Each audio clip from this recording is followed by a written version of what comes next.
Perkenalkan, nama saya Aldi Febrandus Semorang dengan NIM 5241230001. Pada kesempatan kali ini saya akan mempresentasikan modul praktikum pengolahan sinyal digital dan di sini saya akan masuk pada praktikum yang pertama, yaitu sinyal diskrit dan kontinu. Pada praktikum yang pertama ini bertujuan yaitu yang pertama untuk memahami sinyal waktu diskrit dan kontinu, yang kedua memahami operasi-operasi pada sinyal, yang ketiga memahami sistem waktu diskrit.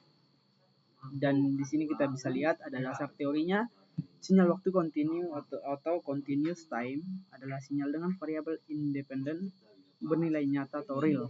Sinyal waktu diskrit atau discrete time adalah sinyal dengan variabel independen bernilai integer.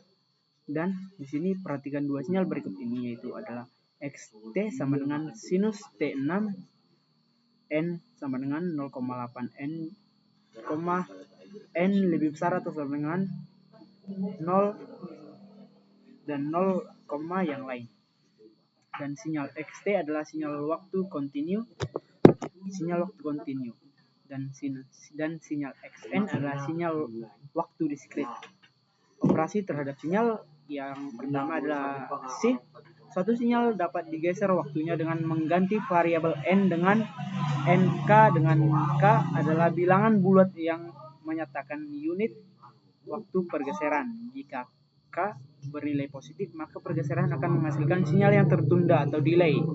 Dalam grafik hal ini ditunjukkan dengan menggeser ke kanan sejauh k.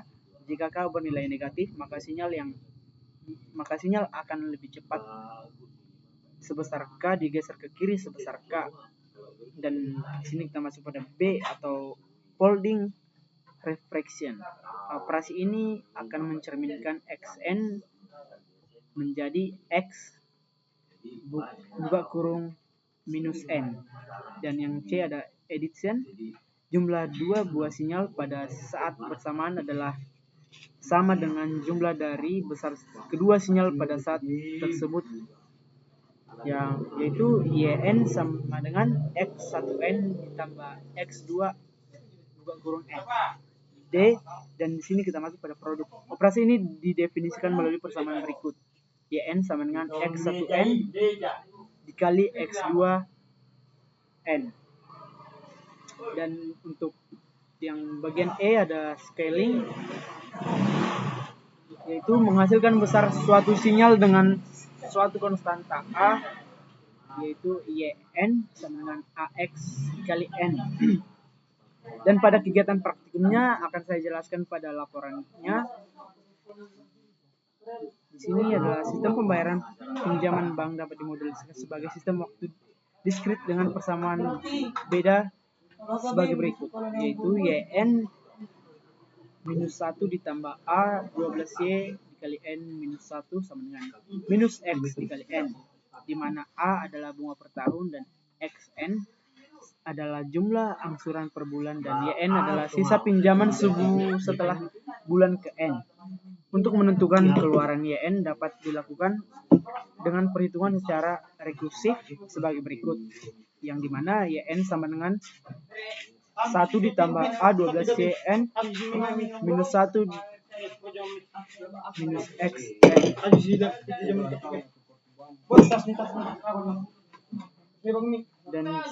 Dan pada penjalanan programnya sudah saya jelaskan pada laporannya. Dan untuk praktikum yang kedua yaitu pemrosesan sinyal suara, yang bertujuan yang pertama membangkitkan, merekam, menyimpan, dan membunyikan sinyal suara. Yang kedua melakukan pemrosesan sinyal suara atau min, standar, defisiasi, dan energi total. Yang ketiga melakukan segmentasi sinyal suara. Pada modul praktikum tersebut ada dasar teori. Suara merupakan salah satu contoh sinyal dari 1D yang membawa informasi pada sistem pengenalan suara. Maka sinyal perlu diproses agar didapatkan informasi yang diperlukan.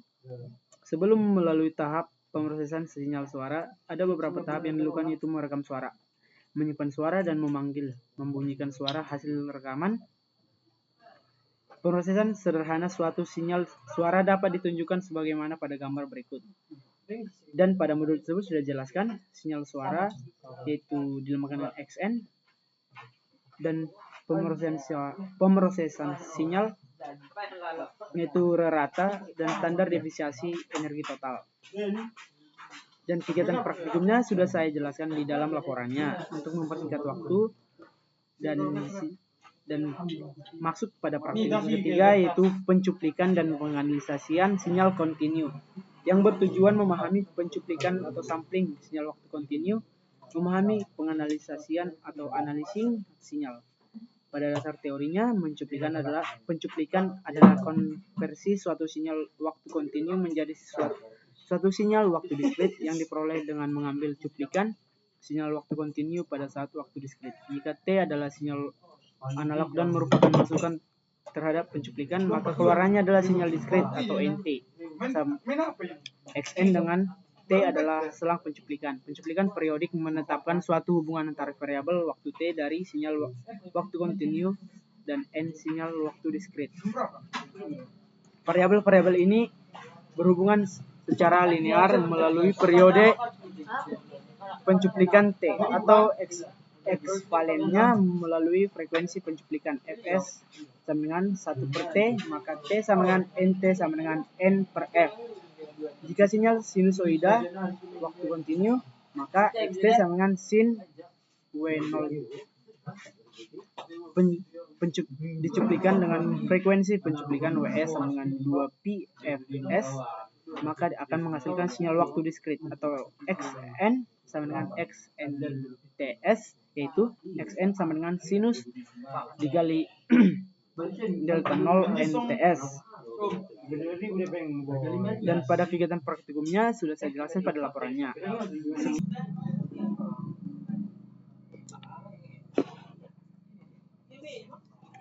Pada praktikum yang keempat ini yaitu DFT dan FFT, yang bertujuan melakukan analisis firmware dari sinyal waktu diskrit DFT. Yang kedua, memahami deret dan FFT.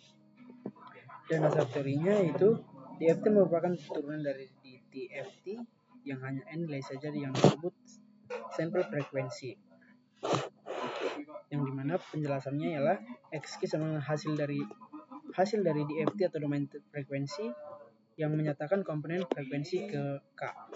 Nilai kompleks ada real dan imagination. Dan di sini ada Xn yaitu sinyal asli di domain waktu atau diskrit, dan N indeks waktu. Contoh sampel ke 0, ke 1 dan seterusnya. Dan ada N yaitu indeks waktu atau rentang. Yang contohnya N sama dengan 0, 1, 2 titik N minus 1.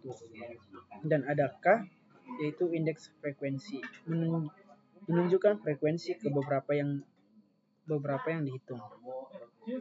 Dan di sini ada yang contohnya rentang K sama dengan 0, 1, 2, titik, N minus 1. Dan di sini ada N besar, itu jumlah total sampel atau panjang data sinyal.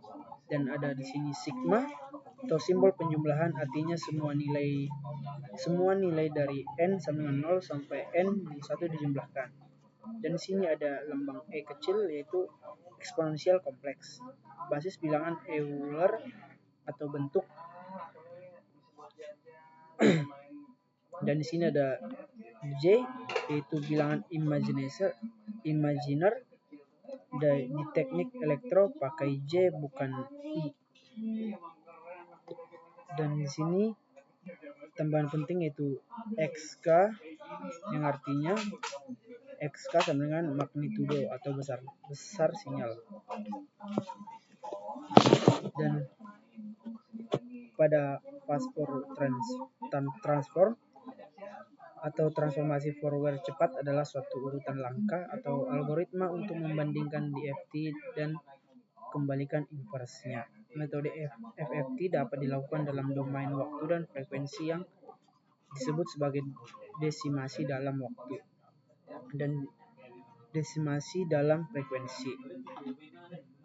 Dan pada kegiatan praktikumnya akan saya jelaskan pada laporannya. Mungkin sekian penjelasan singkat dari buku yang kedua. Terima kasih.